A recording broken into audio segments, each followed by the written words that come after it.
Well, hello, welcome. Good morning, good afternoon, good evening. Welcome, you beautiful people, you. Welcome, you magnificent ones. As I was taught by my teacher, and you're going to hear this each podcast, so hopefully you'll either go through it quickly or you won't yawn too much while I say this. I was taught by not one of my teachers, but my drumming teacher, who said several things. That number one, I don't want to be a name on your resume. This is like really important drumming. It has much more to do with much more than just drumming, ancient and important. And number two, that we're magnificent people because we can suffer, we can come to the brink of disaster, we can fall over the edge into disaster. We can go to the bottom of the pits and still want to live, still want to love, still want to flourish, still want to be. And if that is not magnificent, I just don't know what is. And I agree with that. Everyone has a story that'll break your heart. Everyone. Well, most of the population. And so this is Wise Woman Podcast. And you can find me on YouTube. You can also find me on Anchor, ANCOOR, I hope that's right, .fm, or on my website, amayacenter.com. And I welcome you to go there and check me out. Check out the past podcasts as they drop. The first one started last week on the 13th. There will be another one this Tuesday and every Tuesday thereafter. So we're here to spread interest in many things, and those things are not the places where the world wants to go in all this entanglement, but really where the heart of the world really wants to go in all the enlightenment. So here we are on Wise Woman Podcast, and I have the privilege of having a guest today, JoDi Evans. JoDi and I met many years ago, and it was not a big, deep meeting. We didn't sit for hours and talk our brains out. We met at a Kyle Cease, I don't know what to call that, weekend workshop? Maybe that's what I would call it, weekend. And I met her from a distance several times. We did not talk much. And then as things happened, I was taught by one of my teachers years ago, when I would say to him in my immaturity, God bless me, I'm glad we get a chance to live and evolve. I would say, I don't like this one, or this one doesn't like me. And he would say to me, never say never. And don't put that up front, because you might wind up being the best friend of the person you think hates you or you hate them. You don't know where the road's going to lead. And the best thing to do is to still all judgment. I'm not talking about realistic judgment now, but judgment based in insecurity and sorrow and the past history. So put that judgment aside. JoDi's walking her path. I'm walking my path. I was on one of her Facebook pages, and she can tell me, I forget what it was called, but she'll tell me when she comes up in a moment. And I would watch many, many things that were going on that page, including JoDi's Zoom messages or Facebook talks, never too long. And one thing I know about JoDi is that in her life, in her midlife, she walked away from everything. She walked away from the promise of money. She walked away from the promise of a relationship with a man that she adored. She walked away from her family, and she walked away from her old self. So if that's not courage, I just don't know what is. So I'm going to welcome JoDi, and we have a few questions here to start to get things going, and we'll see where the spirit leads us, It's going to be a very interesting process. And don't we just love cell phones when they blink off like that? But thank God for technology. Otherwise, we'd have to do this. I don't know how weird, like with carrier pigeons going back and forth. So thank God we have this, right? All right, JoDi, welcome to Wise Woman Podcast. Hello. How are you on where you are this glorious evening of yours? Well, hello, and thank you so much for having me. I'm in Cherokee, North Carolina. Yes. I always think you're in Ohio. I just don't know why. I did Ohio for you. North I'm in the Carolina. Smoky Mountains. She's literally in the Smoky Mountains, by the way, folks. I mean, not living in the middle. This is not like a, they have this theory there are beings that live in the earth. She doesn't live in the earth, but she actually lives on the side of one of the mountains there. JoDi, let's talk first of all, what's happening for you now? Where do you live? What are you doing? And what's all around you? I am currently, I live in a 38-foot travel trailer at a campground in Cherokee, North Carolina, up on a mountain. It's about 20 minutes from the nearest grocery store, and it's gorgeous. There's 2 creeks on this property, and it's very magical. The property itself feels magical. It's shaped like a triangle, and there's like a mountain. It's like, I always tell people, if you think of 2 creeks making a V, because they join at the bottom of the campground, and then the top is a mountain. And we live in the middle, in the center of this magical triangle on this mountain on the Cherokee reservation. I'm a work camper. It's how we can get to that part, how I got here, but yes, it's how I'm able to live and work. And in order to live here, I work at the campground part-time. And it's beautiful. It's gorgeous. So I would think that, for our viewers, just like a touch this moment, that magic happens. Oh yes, magic happens. Magic happens. The Course of Miracles says that a miracle, there is no large or small miracle, and if a miracle is not occurring, there's something askew. So magic happens. Let's talk about how you are here, and I'm sure it's going to be more than just here. You're going to go on after the podcast is done in your world. That's the whole beauty about living. I remember when I was very, very ill years ago, and people say to me, I don't know how you can live that way. And I would say to them, well, the alternative is really, sometimes I wish for it because I'm in a lot of pain, but really it's not. What else do? You have to live, So let's start with about I want to say, let's start with your father, and I don't know why I want to say that. I was trying to fight. Really? I wanted to fight my own voice on this, but that's why I turn my head. If you see me turn my head, folks, it's because spirit of my higher self or somebody's going, do this, and I'm like, no, and then I have to come back because it hurts my neck to keep it turned that too long. So, and I have to, not all the time, but 99% of the time. I cannot live out of agreement with spirit. It really doesn't work for me anymore. So we can start about your childhood with Dad, or we can start about where you began to let go. I know that you've had a weight loss journey. We can talk about all these things, but where do we start? Where do we start? Right, there's so much.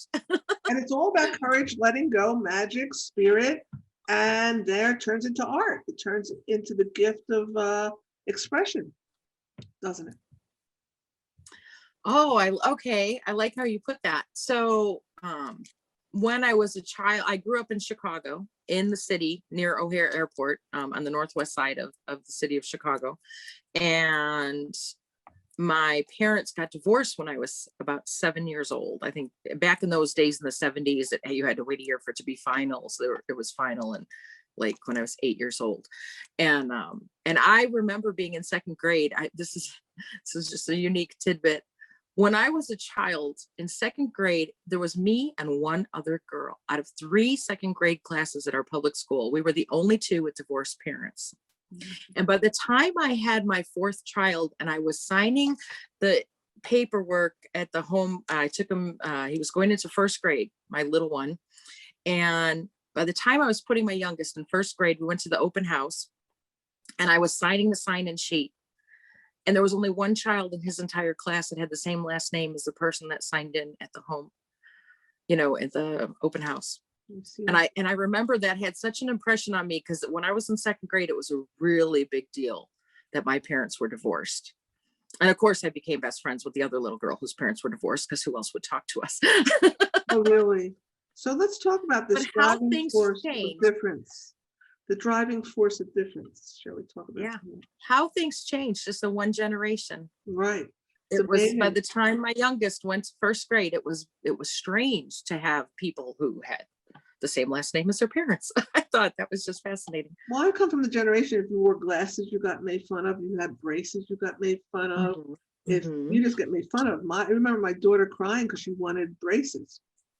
Now she eventually Oh, she needed them and she got them. My youngest is 30 now. Yeah. And the day she got them, she regretted it hurt so much for wanting Yeah. glasses. And to me, it was like, you want to be called tinsel teeth? Is that what you want? Or four eyes? You know, that's what, but it changes with generation. Thankfully, that was a real forgiveness change, you know? Yeah. So that's, But yeah, back in the 70s, I was the chubby kid in the class. I had glasses and I had divorced parents. And then when my mom got remarried, my stepdad was a Chicago police officer, and he said, she can't go to public school. We need to put her in Catholic school because you don't go to public school. And so he put me in Catholic school. So now in 5th grade, I'm the new kid in class in a Catholic school with divorced parents. Back in in like 1980 or 81 or something, when I went into, I think it was like 1980 when I went into 5th grade. And so now it was quite a childhood. So let's talk about what that pressure cooker did for you. And then how I know you worked at Disney World or Disneyland for quite a while. Yeah, Disney World. So your marriage and your kids, and so then I think the courage to move away from what's normal. I'm going to let you talk. I'm going to go quiet for a bit. You know, that's a good point. I really like the way you're asking me that, because I never made the connection before to how I kind of from a young age as a child, I was always the one that was different. And I always had to make a choice. There was always a choice to be made. How much am I going to give in to be accepted? And how much am I going to just do what I want and be happy? And isn't that the struggle that we all go through our entire lives? And I never stopped and looked back at my childhood in that frame of reference. But I realize now that is where I got used to being the odd one out. I got used to being different. I got used to not feeling like I had control over my circumstances. So where can I take control back? I think that's where what you refer to as courage, I think I look on my own life and my choices, and I see someone who might be struggling in this area or struggling in that area. And I stop and say, how can I get the control back? And so I do things that shock other people or that seem like drastic or courageous. And to me, I think I'm simply saying, how can I regain control over my own life? And how can I move forward in that regard? Interesting, because many people would think the word control like you'd have to go to Al-Anon or something, because the word no, control, I don't mean it in a bad way. Like control. I mean, I'm a control freak, so when you say control, it's like, you know, you've heard some of my struggle about moving, and some of that post-traumatic stress, some of it just history that happened to me, ancestral stuff, but it was also my control, because everything fell into place, and I'm still going, I don't believe, God, you want me to go, even though everything fell into place. So the control that I'm speaking about is based in fear, I believe. Do you think you grew up under fear-based control, but you changed it and made it something else for you? Yes. You know, okay. So I grew up with challenges. Go. I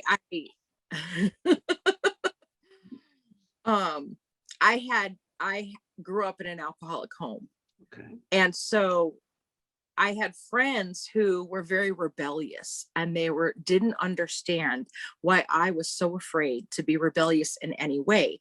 Now, as an adult, after reviewing my life, I realize now that my way of coping as a child was, if I'm good enough, if I behave, if I'm good enough, everything will be calm, because I lived in chaos all the time in my home as a child.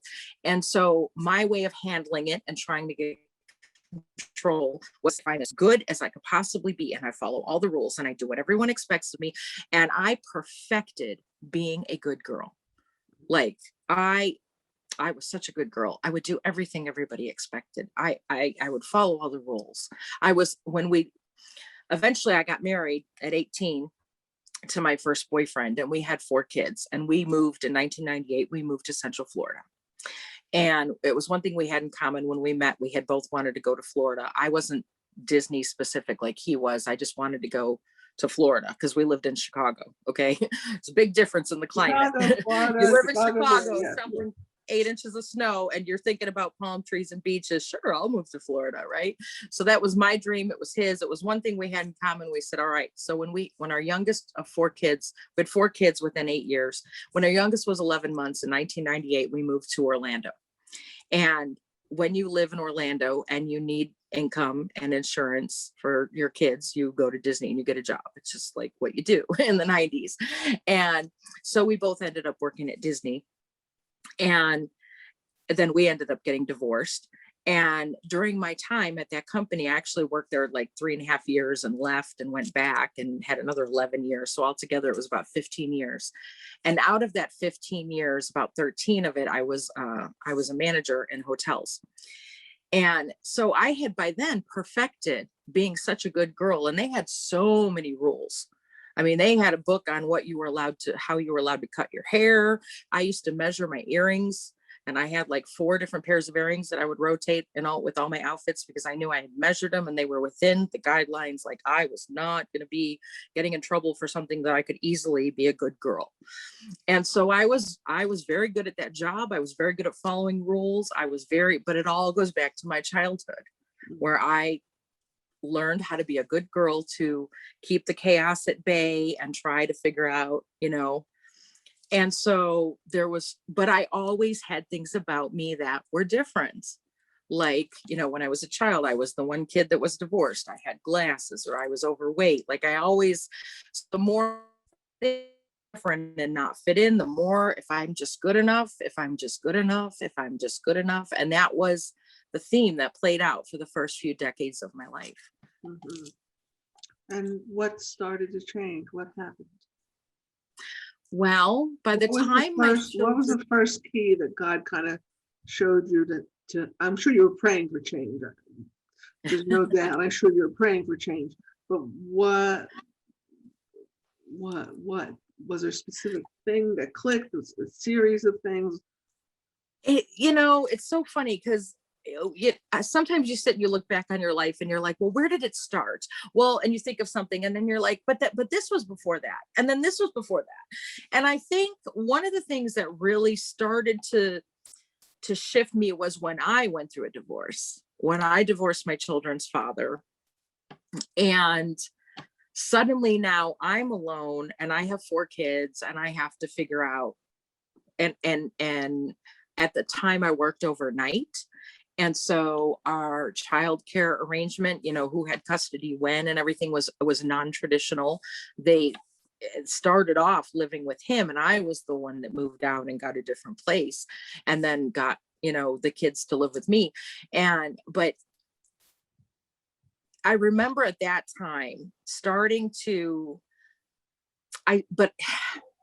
was really, I had gotten remarried too soon. Someone swooped in. I was young, naive, hurting, just barely divorced, and someone swooped in, and I was the victim of a narcissist. I did not know it until many years after our divorce. I just knew I was deeply in love with someone. We were married for about 4.5 years. I thought we had this beautiful, stable life. And 6 months after we were married, I had a complete hysterectomy.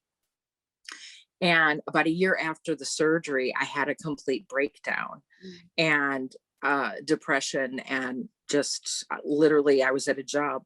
I had left Disney and I was working a different job, and it was in retail, and I was opening up the store in the morning, and I was vacuuming the store, getting ready to unlock the door and let the public in. And I just burst into tears and walked in the back office and said, I can't do this. Please call my husband. And I just totally had a breakdown. And I would say that is where it started to change. It ended up being mostly due to hormones because I wasn't properly medicated after the hysterectomy and stuff like that. But it also I did find out later that I have a family history of like depression and anxiety. And so there's issues of that all the way through. But once I got back on my feet and got strong and got healthy after that happened, because he was a narcissist, he couldn't control me anymore. The stronger I got, the more he started to go do other things and decide that me and my children weren't worth the trouble anymore. And so by the time I was 36 years old, I was going through my second divorce. And I remember it one day, it occurred to me that I had gone from my mom's house to my first husband and too quickly to my second husband. And I was 36 years old and I didn't know what I actually thought about anything in the world. I knew what my mom thought. I knew what my husband's thought, but I didn't I had never just stopped and went, well, what does JoDi think about anything? Why do I believe what I believe? Why do I think what I think? What are my ideas and opinions? And I didn't even know. And so I made a conscious choice at 36 years old, fresh from my second divorce. I made a conscious decision that I was going to go out of my way to bring into my awareness all different kinds of people, all different kinds of ideas, all different kinds of beliefs, so that I could explore them all and choose for myself. What do I think about anything in the world that wasn't spoon-fed to me by someone else? And so now I just turned 51. So it's been 15 years.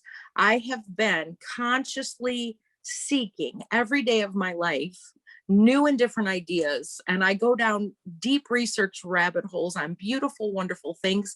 I've studied metaphysics. I've studied all different, religions and ideologies and history and philosophy. I love it all. I love it all. Sociology, anthropology. I love it all. And I can't get enough. And but I would say that's how it started. That's how it started. And I find that we all get, at least it's been my experience and many other men and women in a lifetime, in a certain lifetime, we get that one relationship that spins us out on our head. That one relationship that spins us out and does a total life change with us. Yes. So that's why and even now, I thank him so much. I have no ill will toward this man whatsoever. Now that I am so much farther on my journey with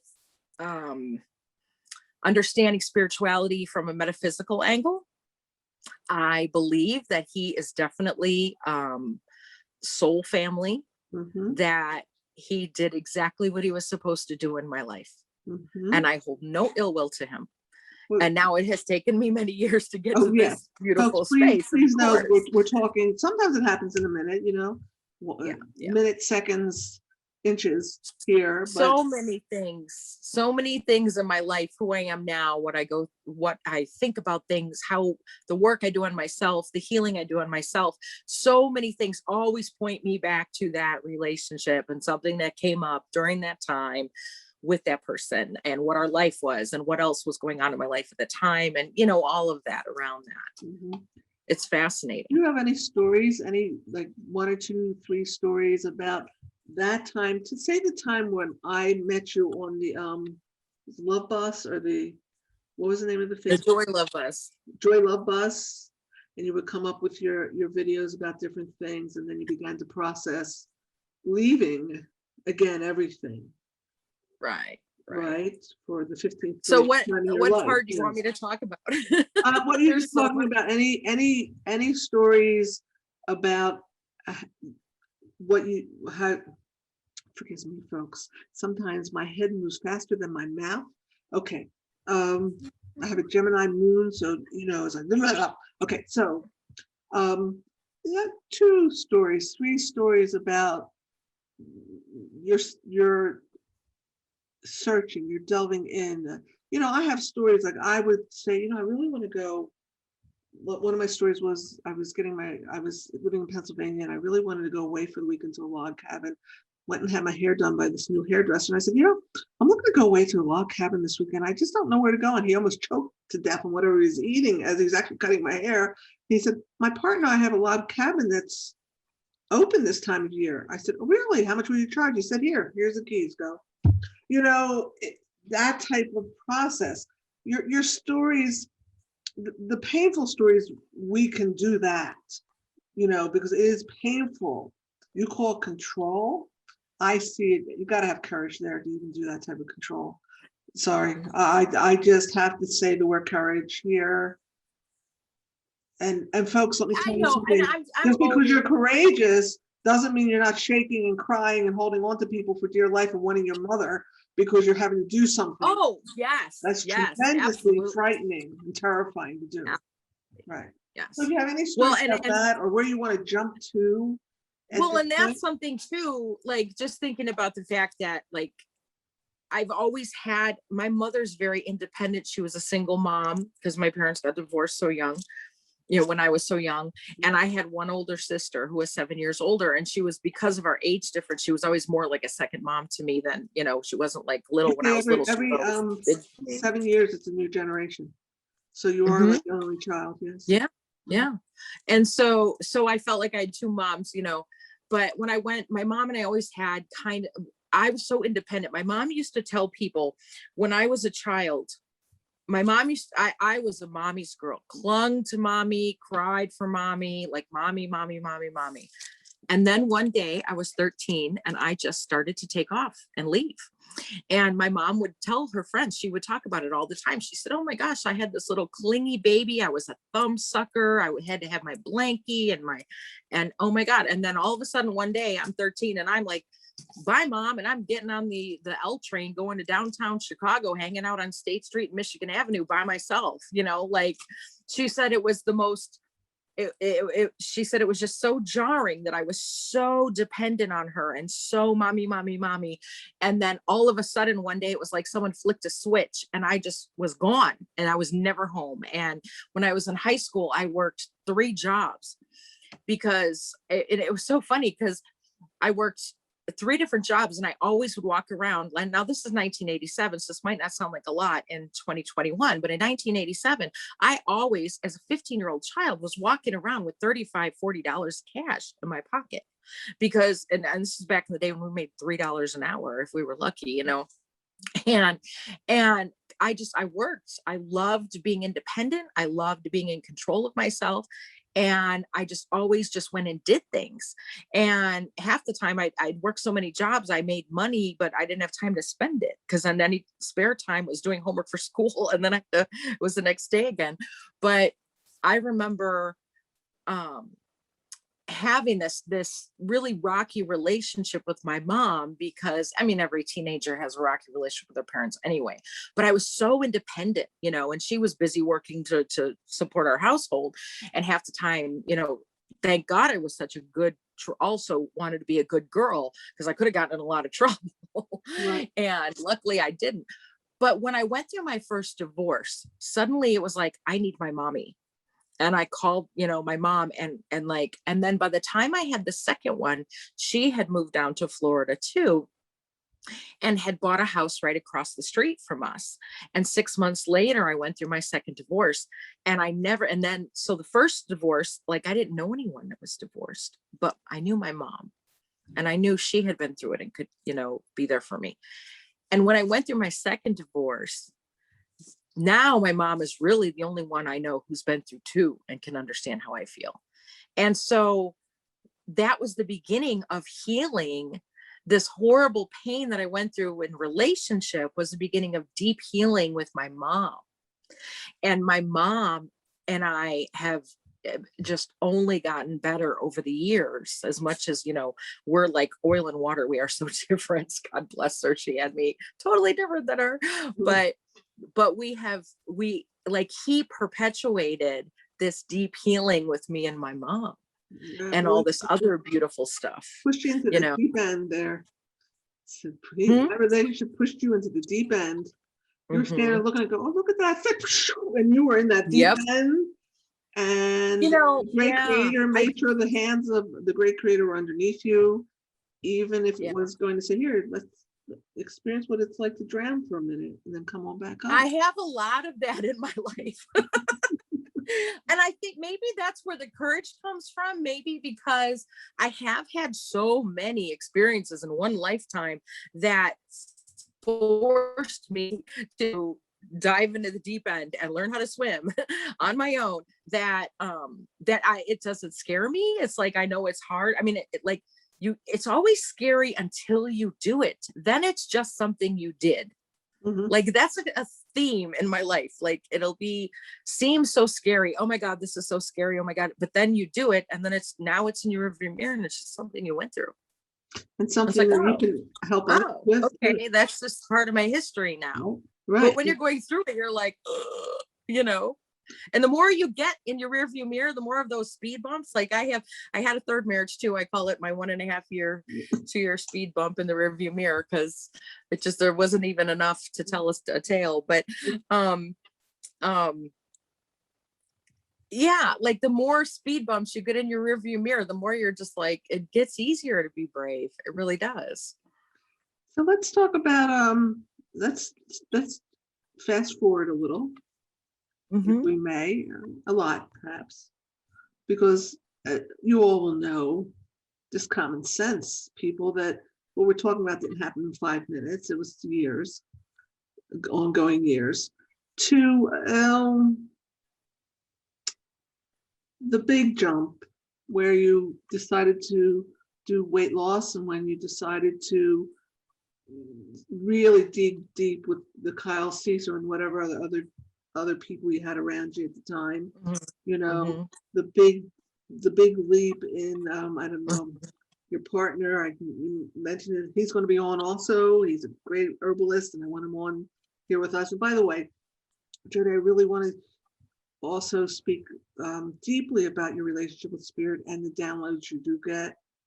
But we're going to fast forward to that place where you really just held your nose and said, I'm coming off this cliff without a bungee jump. I'm going to change. Going to do radical change. We're going to do radical Okay. change. So you just reminded me that there's a key piece that I haven't, you're going to get a big scoop here that I haven't really talked about anywhere else, but there's like a key piece. Well, let's not look anywhere else. This is going out to the public, dear. The more, but yes, it's going out is going to get the scoop, right? That I haven't actually like talked about this next piece of the puzzle like anywhere else, I don't think. So I like where to begin, because there's like 5 things coming in at once now. Spirit's like, talk about this. Okay, so on our spiritual journey, there's always like, what do I like to call them, like something like a firecracker. Okay, like something will go, or a gun will go off, you know, like a boom, and then suddenly you take your next leap, you know what I mean? Like I'm shaking the table here, living in an RV and everything's shaking. So my grandchildren, okay, this is like, it came to my awareness in 2019. I was sitting outside my trailer, and I had this big like spiritual moment, like this connection to divine, and I had this download, and it was just incredible. And it was during a lunar eclipse, and I was outside. It was just this whole magical thing, and I had this awareness that like my grandchildren are souls on the other side. We decided that I was going to come in, and then when I had been here and was ready to do what I came here to do, they were, each of my grandchildren were going to come in and like trigger the next thing, trigger the next thing, trigger the next thing. So in 2014, I had my first grandchild, and at the time, Walter, who's now 6, Walter, and at the time, okay, so I had 3 divorces, and I had come to terms with being alone, and I was like, okay, you know, fine, I'll just be alone the rest of my life. I got too much to do. I don't have time for this. Obviously, I'm not any good at this relationship thing, so we'll just stop trying and just leave that over there, and I'm just going to be by myself. And I said, I remember telling God, I said, God, look, here's the deal.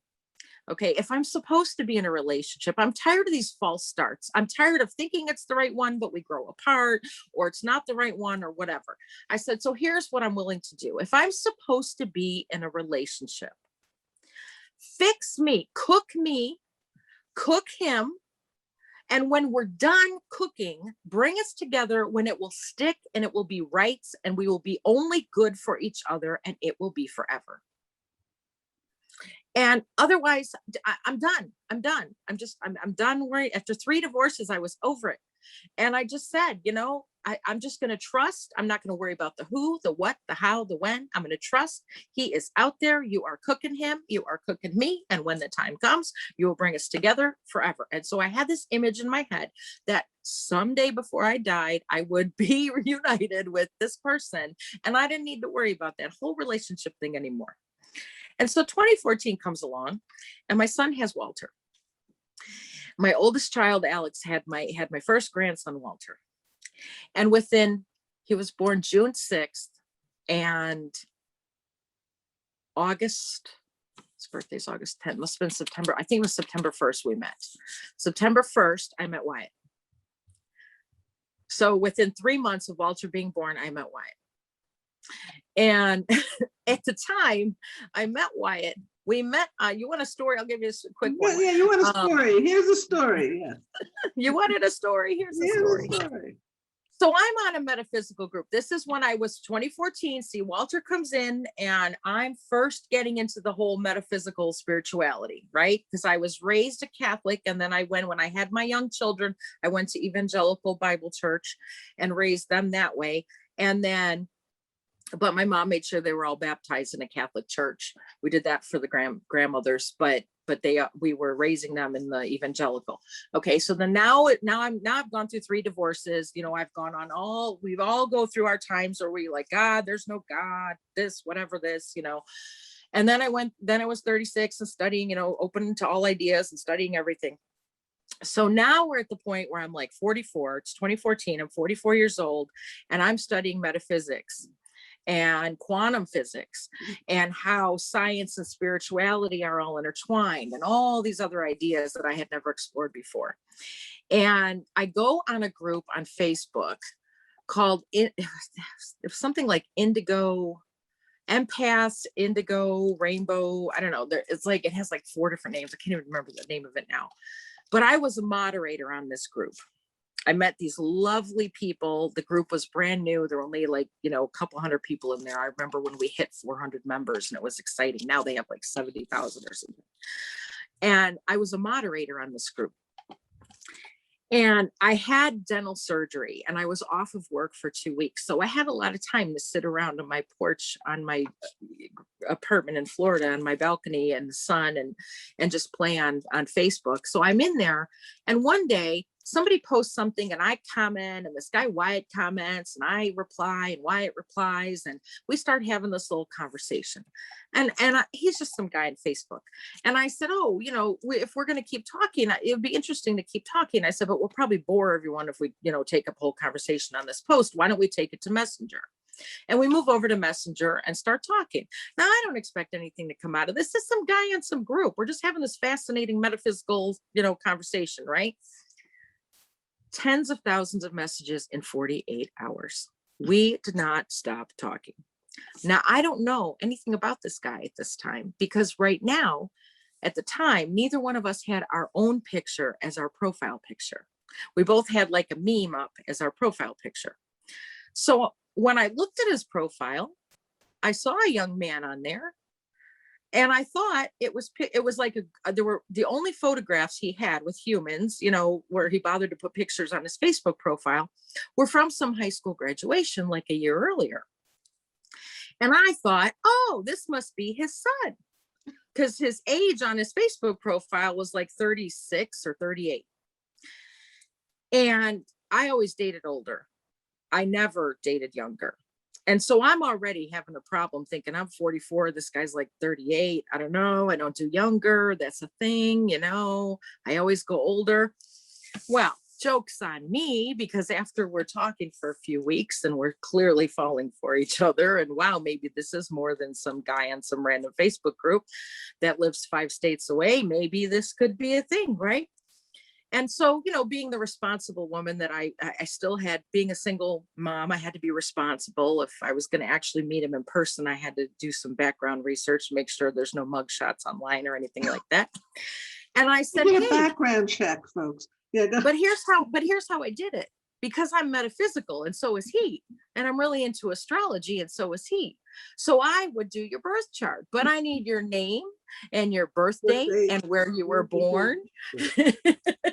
And so I message him and I say, I want to do your birth chart. but I don't know your, where you were born and your full date of, your full date of birth and where you were born and everything. And he goes, oh, I was born in, blah, blah, blah, Mount Airy, North Carolina. He said, but do that he goes, but the year's not right. And I said, what are you talking about? What year's not right? He goes, on my birthday on Facebook, the year's not right. And I said, no, why would I know that? If that's what it says, why wouldn't that be your birthday? And he said, no, I was born in 95. And I go, in my brain, I'm thinking of my own children. And I'm thinking 89, 91, 93, 97. Wait, 95? I have 3 children older than you. Wait, what?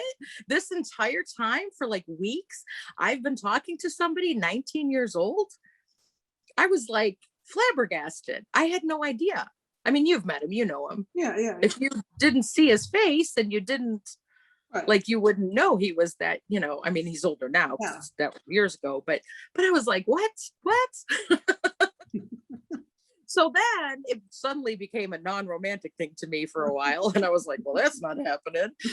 And he was just a very good friend, but I was already gone. It was already too late. It was already too late. We were meant to be. Let's jump forward then to when you were with Wyatt, but you were being pushed to go to North Carolina on your own. And in that process, about the connection with spirit and the downloads that happened then and have happened since. Well, there's one other artwork, because we want to get to the art here. Yes. So there's one quick stop in between. Okay. And it wasn't quick at the time. It was very, very heavy duty. But the second grandchild was coming, and it was going to be given up for adoption. One of my children was having a baby, and they had made the decision they were going to give it up for adoption. Mm-hmm. And that child coming into this world is what was the impetus for me to leave my job and walk away from everything and get the RV. I struggled very deeply emotionally, supporting my child, being there for my child as they were giving up a child. My youngest son got pregnant with his girlfriend, and they decided the best thing to do was to give it up for adoption. And it was a very difficult journey. But I remember it was like May, and the baby was going to be due like in June or July. And I remember what he told me, and I was like just stunned. And I'd had this dream that when my last child was out of the house, I really wanted to get an RV and like travel the world, and well, not the world, the country, in an RV. And I remember one night I was driving to work, and I was really just distraught at everything that was happening in my family with the baby being given up, and everybody had a different opinion, and everybody was fighting. And it was one of those times when I felt like I had a download. I was driving to work at night. I used to work overnight as running hotels, and I would drive 40 miles each way, and most of it was on I-4. So I'm on a 4-lane each side highway in the dark going to work, and it was, no traffic or anything. And it was very zone out time for me. Right. And this one night I put on the playlist, and Voice of Truth from Casting Crowns came on. And I played it on repeat, and I started singing and crying all the way to work. And it just says, the voice of truth tells me a different story. The voice of truth says, do not be afraid. And I just felt this just hug from God. Do not be afraid. Do not be afraid. Do not be afraid. And by the time I got to work, I knew that I was like, wow, like if they're giving up the baby, because I had started to, before they were going to have this baby, I had started to see the light at the end of the tunnel where the last 2 kids were going to be out of the house, and I could really start living my dreams. And then they got pregnant, and they had moved back in with me. And so now I was willing to put my dreams on the back burner and take care of this child with them and let them live with me and raise this baby. And once they decided that they weren't going to do that, and we went through all this turmoil, it was like, oh wow, I could go do this. And so that night, and it was sometime in May of 2017, and I was like, wow, I could do this. And at the time I had already found different Kyle and a few different other people's videos on YouTube, and was starting to watch them and be like, oh wow, where people were teaching me how to, I was always into Wayne Dyer and all the self-discovery and work on yourself, kind of stuff. And so I was already like knee deep in that anyway, doing all the work on examining myself and what can I do to grow and, all that kind of stuff. But yeah, so by May, I was kind of like, starting to let myself believe that I could maybe do that, could maybe leave. And then when the baby was born, it had so much, I eventually I need to write a book about it. So much came through that whole experience. But by the time I went back to work after that experience of being at the hospital for 30 hours, waiting for a child with my son, waiting for a child that we were never going to hold, or, eventually we did get to see him a few times, but at the time we didn't even know that. It was really easy then, after going through that experience, to go to work and give 6 weeks notice. And so my second grandchild came in and was the impetus, that was the word I was looking for me going on the next big jump and walking away from everything and being brave. Mm-hmm. And then, courageous, yes. And then right before the third grandchild, I had, Wyatt and I got the RV and we traveled a lot, and we found out that we both prefer to be more stationary. We love to take trips, but we don't want to be constantly moving. We want to be still so we can actually do the things we enjoy doing. And we had traveled the whole country. We'd gone to that event, and we had traveled, as soon as I quit my job, we flew to the first weekend in LA. And then from there, we bought tickets to the next one. And by the next one, we had the RV, and we took the cross country trip from Virginia to LA. And by the time we got back to the East Coast, we were just done. And so we were sitting with his family and trying to figure out what to do next. And I had gone to, we were in like Claudville, Virginia, just over the border from North Carolina, Starbucks. And he went on a trip. It's funny how the universe, they know what they're doing, these guides of ours. They totally know what they're doing. When he left for a weekend and I was totally alone at his dad's, out in the driveway in the RV by myself, he was gone for a weekend, and I got the opportunity to come here to North Carolina alone. And I had to make the decision by myself without talking to him, without talking to and so then I made the choice. I wasn't going to talk to anybody. And that was the brave part. Coming here and doing this wasn't the brave part. The brave part was making the decision. The actual doing it was not nearly as hard as that weekend, making that choice by myself. Mm-hmm. And not letting myself call my mother and get her opinion, call my sister, call my best friends, call Wyatt. I had to sit by myself off grid and make a decision if I was going to say yes, without even checking with my partner at the time. And I made sure, I used to go to Mount Airy to work at Starbucks and get signal because we were living with his dad off grid. And I made sure that day I left with just enough time to get to work early enough to only call and accept this offer. Not any earlier, so I could call my mom and get her opinion or call anyone else. I remember going to work just in time to pull in behind Starbucks, call this place and accept the offer, and then go to work. And that was huge. That was huge. Huge. And so we're coming to the place of now you are in North Carolina. So in 2019, I came here to work one season as a work camper.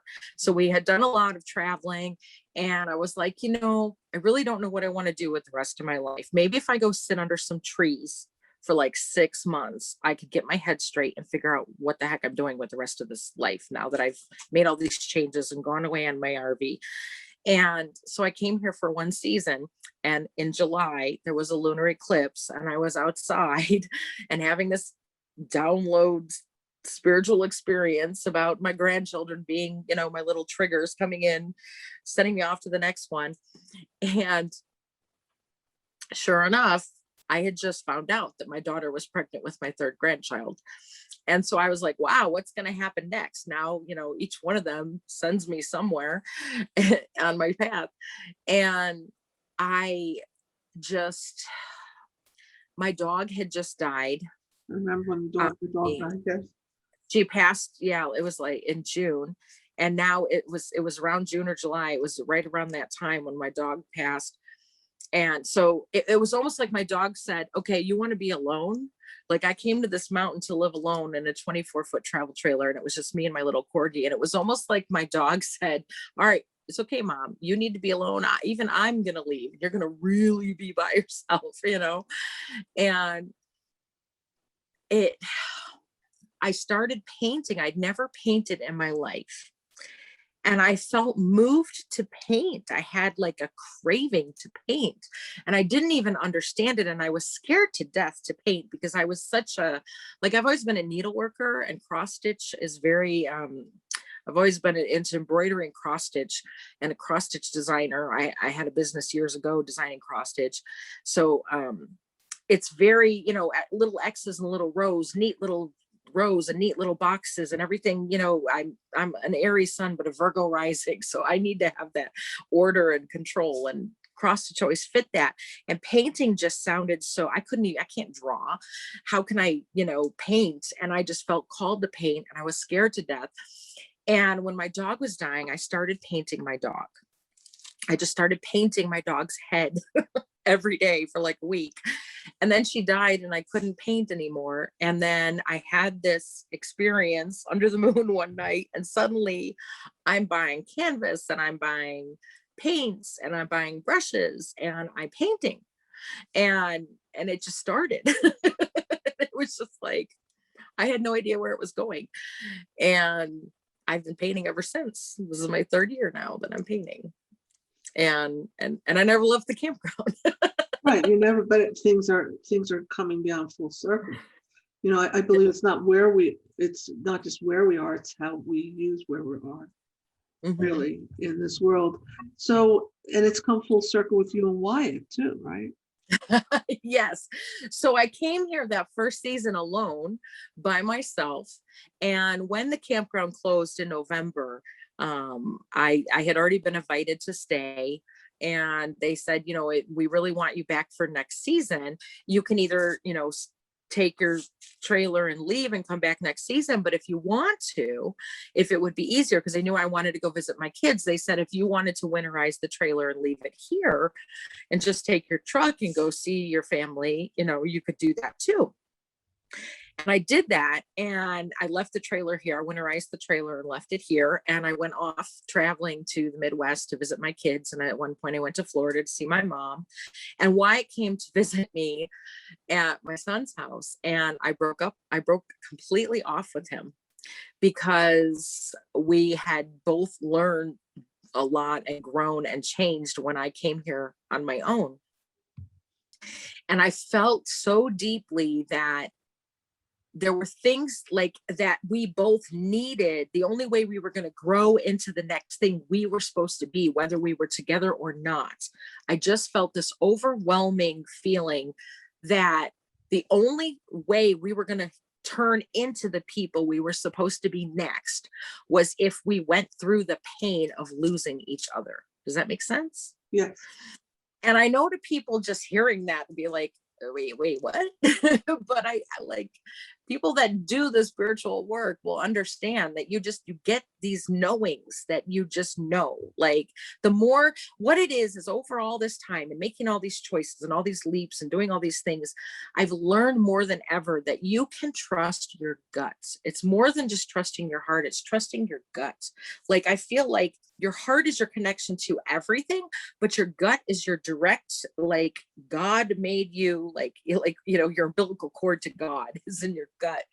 And the more you just shut your own head and you just live from here, the more you can trust it, the more it shows up for you, the more you will get more guided knowledge, the more it's like anything else. It's like practice, or like sharpening a knife. The more you live from here, the more you get instructions.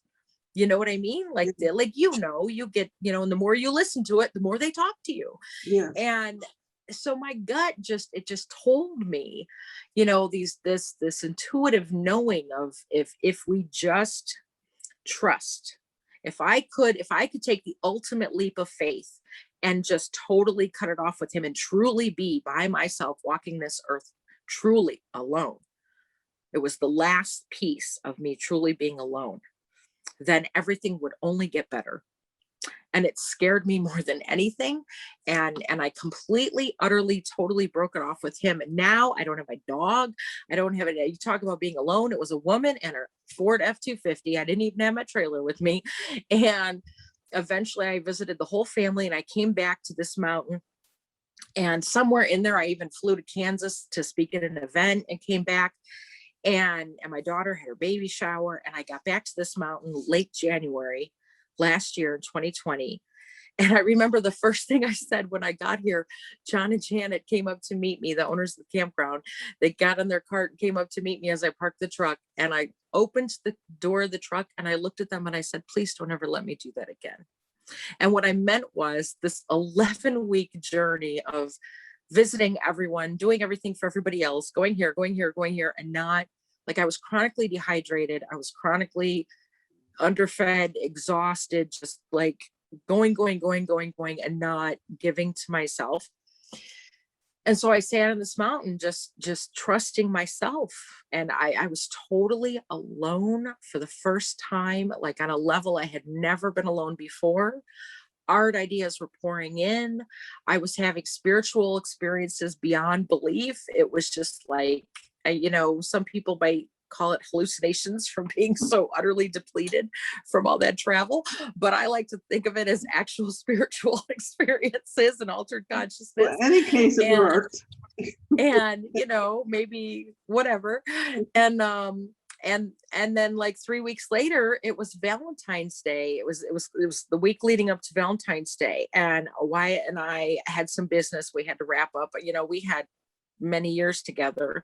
And so even when you split with someone, sometimes there's loose ends and you got to reach out and talk to each other.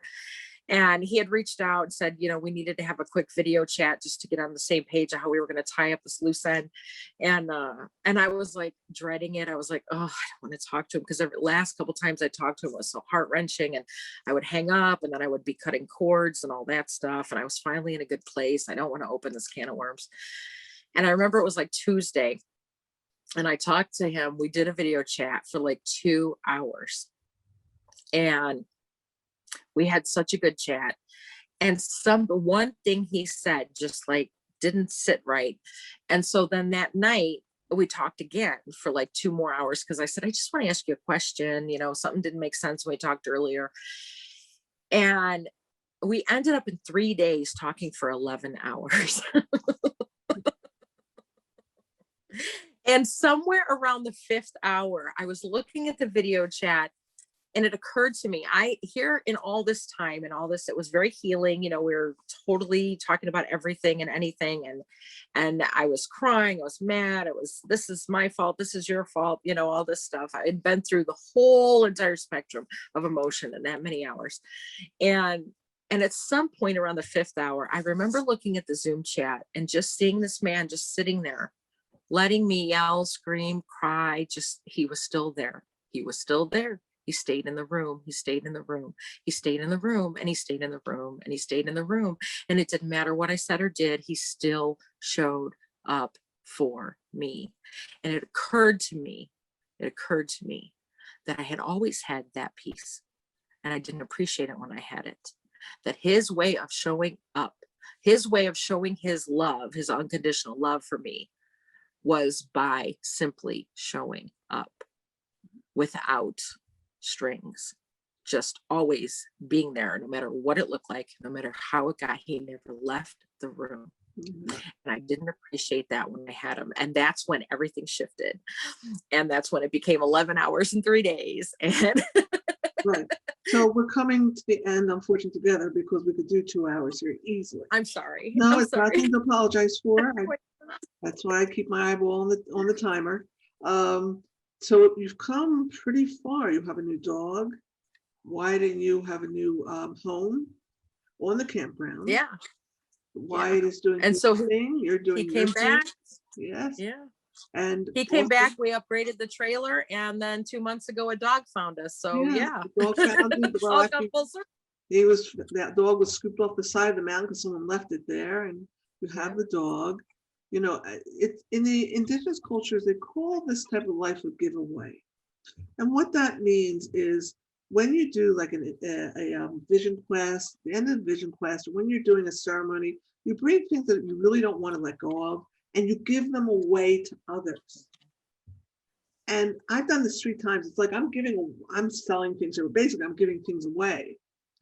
Because if I need it, it will come back around, it'll be replenished.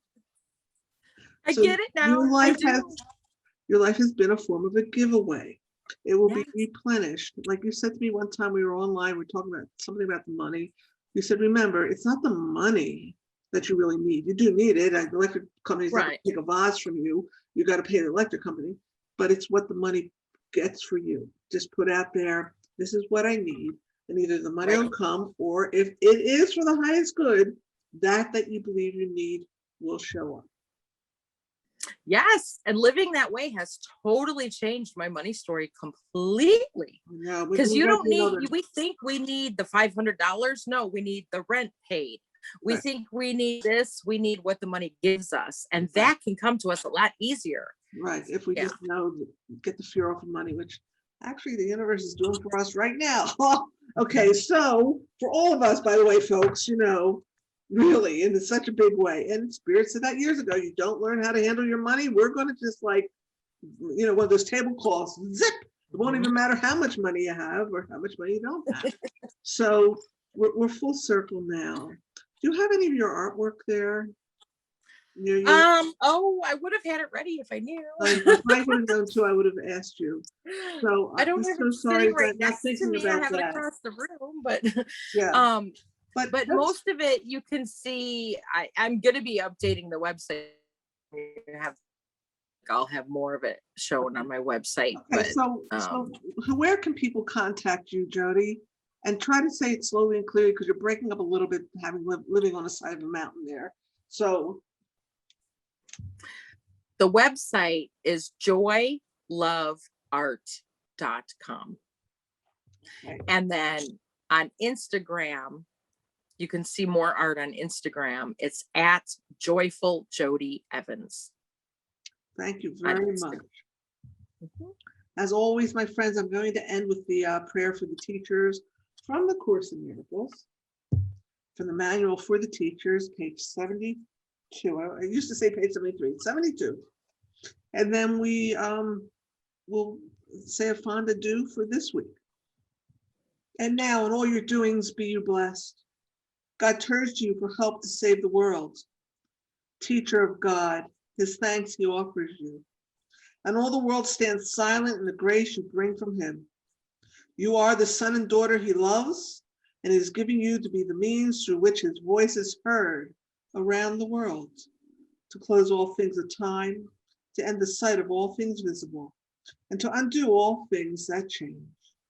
Through you is ushered in a world unseen, unheard, yet truly there. Holy are you, and in your light the world reflects your holiness, for you are not alone and friendless. I give thanks for you, and join your efforts on behalf of God, knowing they are on my behalf as well. And for all those who walk to God with me, I say thank you and amen. Thank you, JoDi, for giving me the privilege of having you on my podcast. My name is Amaya Victoria. You are listening to Wise Woman, I'm going to call it Productions. Eventually, we're going to have that podcast.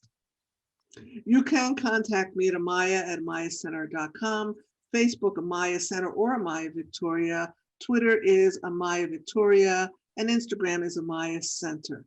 Until next week, remember this: God bless, Godspeed, and of all things right now in our world, don't forget to breathe.